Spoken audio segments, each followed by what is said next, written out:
how to fix login error on WhatsApp. Hi everyone, welcome back to our channel, The Solution Guy.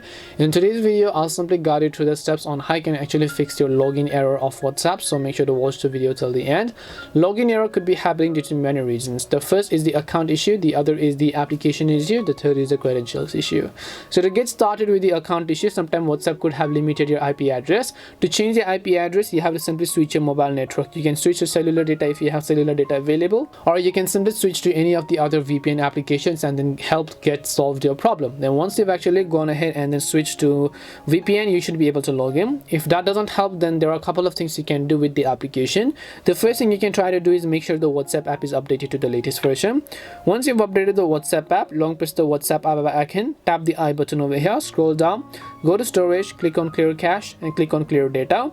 And keep in mind that clearing the data will delete any of the chats that are saved inside WhatsApp. Now open it up and then just make sure that your phone number or everything else is correct, and then you'll be able to log into your account. This is simply how you can fix login error of WhatsApp on Android or iOS. We hope the video was really helpful, and if it did help you, make sure to leave a like and subscribe to the channel. If you have any questions though, feel free to leave them down. Thank you very much for watching and see you in the next video.